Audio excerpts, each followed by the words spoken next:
통일부가 달력을 만들었는데 이 통일부 달력을 놓고 뉴시스가 시비 거는 기사를 냈어요. 이제 또 종북 타령이 시작된 거죠.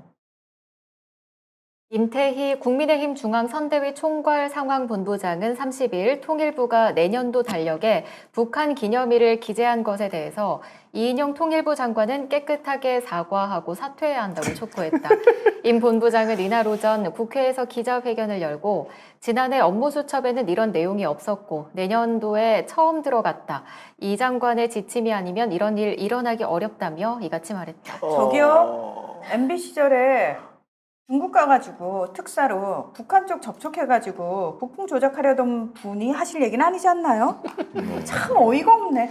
어이가 없네. 그리고 이게 엉망진창인 얘기인 게 뭐냐면 이게 원래 이 달력 자체가 이명박 때 만들어진 겁니다.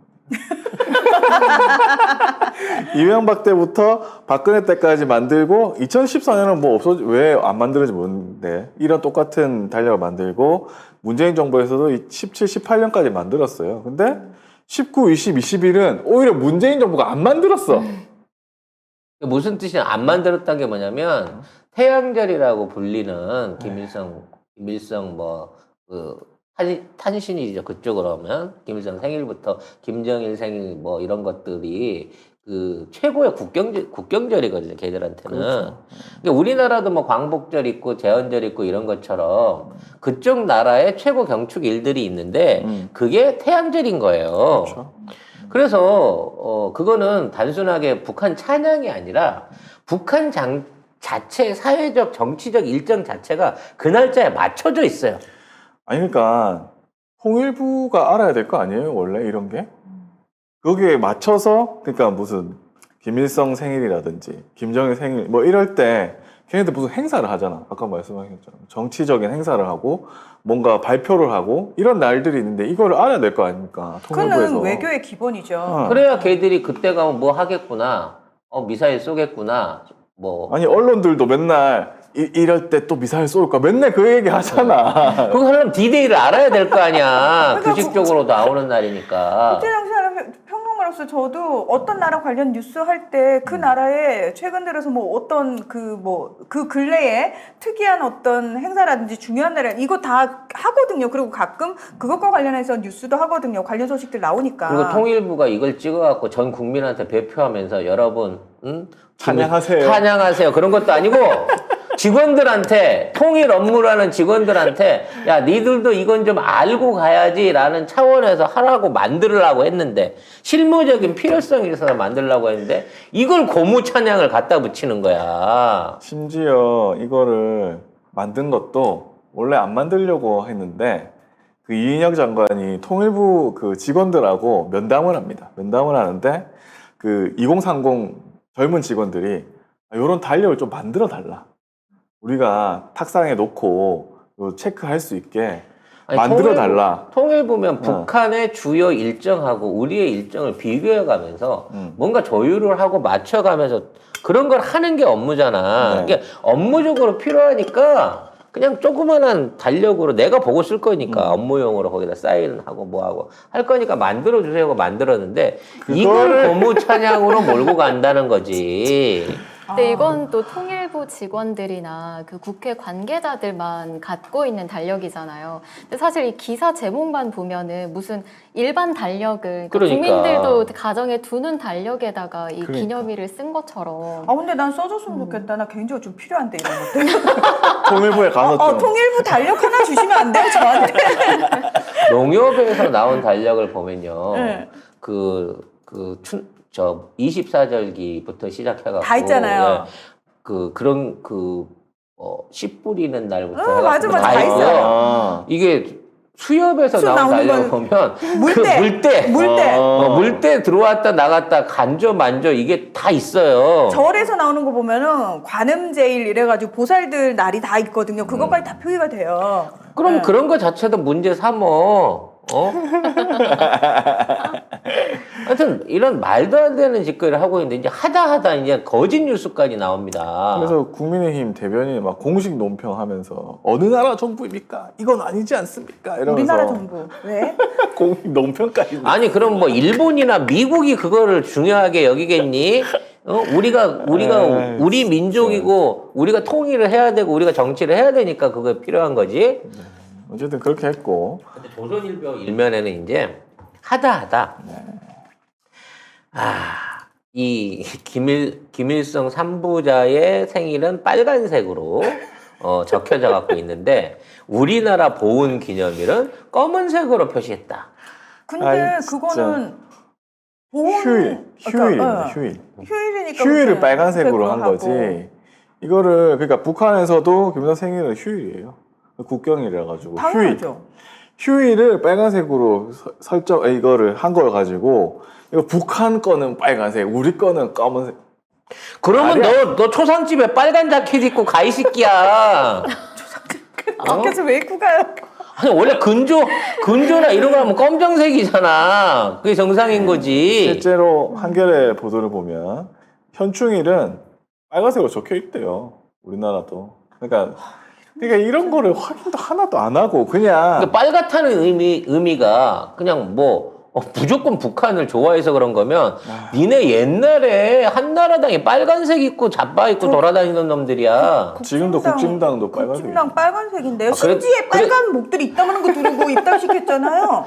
나 그래서 순간적으로 도깨비를 끊을 뻔했잖아. 어... 아니 근데 요새는 빨간 거하고 흰색하고 반반씩 나눠갖고 입지 않아? 완전 순빨강도 안 입더라고. 아 진짜? 그래요? 모르겠는데. 왜 그런지 모르겠어. 관심이 없어가지고. 관심이 무슨 뭐 없어. 인도네시아 국기도 아니고 빨간 거 절반, 흰 거 절반 해갖고 가대? 이름을 빨간색 쓸 수는 없잖아. 써주고 싶다 이름 빨간색으로. 이름을 흰색으로 쓰더라고 또. 아무튼 이렇게 하면서 조선일보도 예? 이렇게 일면에다가 이런 걸 썼습니다. 세상의 통일부 달력에 김일성 3부자 생 그리고 김정은 생일은 까만색이에요. 왜 아직 국경일 휴일 아니거든. 아, 정말 너무. 이거 확인도 안 하고 그냥 막 쓰는 거예요, 그냥. 이렇게 해갖고 얼마나 많은 사람들한테서 야 우리나라 정말 미친 나라구나 빨갱이 되겠구나 이렇게 생각하는 사람 없어요. 근데 초기에 이 기사가 나왔을 때는 다 그런 댓글이었습니다. 너무 답답하더라고요. 걔들이 진짜. 이렇게 그 한 세트잖아. 한 세트기 뭐 때문에 어디서 왔는지 모르겠는데 왔겠지. 그런 방식으로 기사를 쓰는 거죠. 일반인들은 관심도 없어. 통일부 달력 따위. 지금 그게 문제야. 이러고 있지. 아무튼 뭐 이런 사정들로 인해 가지고 여러모로 정신이 사나우실 걸로 믿습니다만 그럼에도 불구하고 우리는 나를 위해 이재명을 뽑으면 된다. 그리고 늘 말씀하지만 강 건너 불구경처럼 재밌고 편안한 게 없다라는 생각을 가져보시는 근데 게 어떨까 싶습니다. 아직 끝난 게 아니기 때문에 끝날 때까지 끝난 게 아닙니다. 고개를 쳐들면 안 됩니다. 그렇습니다. 끝날 낮은 때까지 자세로. 끝난 게 아닙니다. 계속 겸손한 마음으로 이렇게 가야 됩니다. 어찌됐거나 북한 쪽에서도 이제 곧 성명이 나올 거예요. 사실 이게 그 종전선언 관련해 갖고 연말에 하도 얘기가 있어가지고 나 오늘 그냥 주식시장에 기대가 컸었거든. 근데 의외로 전혀 조용하죠. 전혀 움직임이 오히려 무슨 없더라고요. 월북했다는 소식도 있고. 그렇지. 누가 월북했다. 뭐. 추운데 누가 애썼어. 왜 이 가는지 추운 날에. 모르겠는데. 추운데 왜 하필이면 더 추운 곳으로 가신 거예요? 그래서 좀 이해가 안 된다. 정말 네. 너무 하여튼, 싫다. 하여튼 그럼에도 불구하고 이제 뭐 원인도 잘 안 나오고 네. 구체적인 내용도 잘 안 나오고 있긴 탈북민이었대요. 또 네. 기사 나오면 탈북민이 또 올라갔다. 1년 만에 올라갔다. 고향 찾아간 거죠. 네. 네. 아무튼 이와 관련해서 그 구체적인 내용들에 대한 또 디스가 조만간 있을 겁니다만 네, 정부 카드는 안 맥힌다 지금. 그렇죠. 안 믿기죠. 그리고 어차피 그 정부 카드가 맥힐 사람들은 그 카드 없어도 찍습니다. 네. 아직도 윤석열의 지지율이 60대 이상에서는 훨씬 더 견고하게 이재명 후보보다 높아요. 유지되고 있다고 생각을 합니다. 근데 사실 옛날에 60대라는 게 다른 60대거든요. 이 60대는 옛날에 6.29를 이끌어냈던 넥타이 부대들이 다 60대거든요. 우리 지금 저 같은 세대로 따져놓고 보더라도 딱 그 정도 수준인 거야. 내가 대학 다닐 때 직장인이셨던 분들.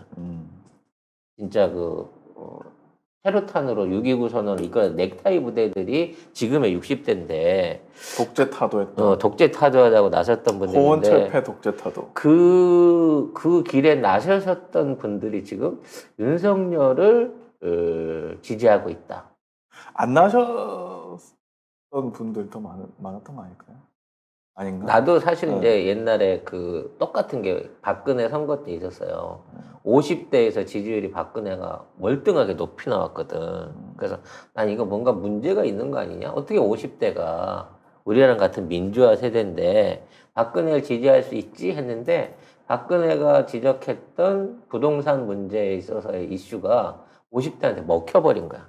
그때 막 집사한 지 얼마 안 된 이 시기에 있던 분들이 박근혜한테 말려버린 거야.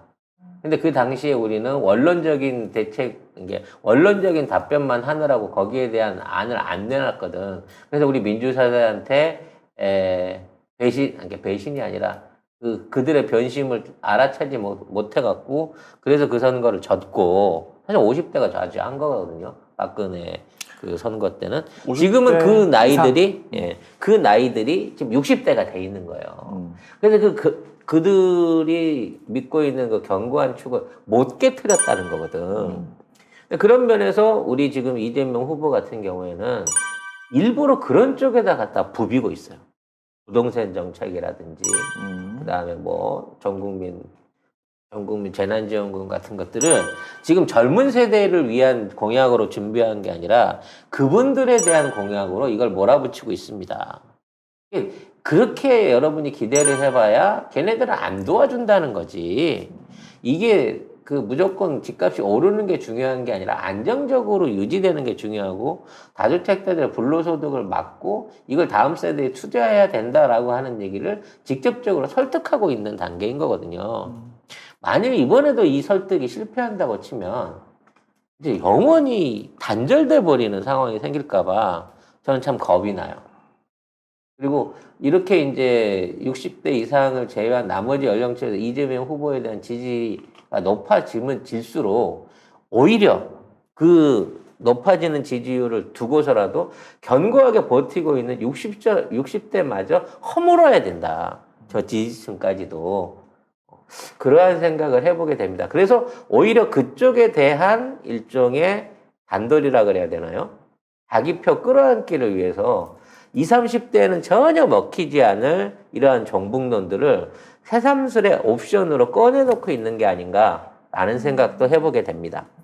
그쪽에 저는 그 당시에 넥타이 부대들의 비율보다 넥타이 부대 아닌 사람들의 비율이 더 높다고 생각하거든요.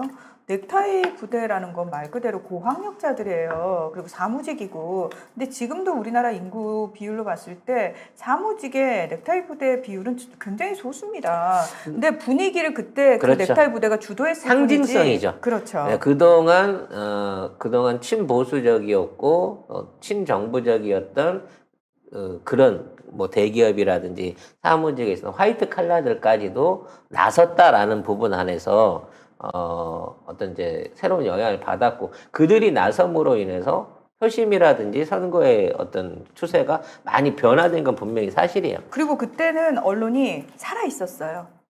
최소한. 네. 그리고 함께 그 넥타이 부대와 배를 같이 하는 언론들이 계속 그걸 보도해 줬어요. 근데 지금은 언론이라는 존재가 정반대의 방향에 서 있잖아요. 그렇게 서 있은 지 꽤 오래됐잖아요. 사실은 그것도 영향이 굉장히 크다고 생각해요.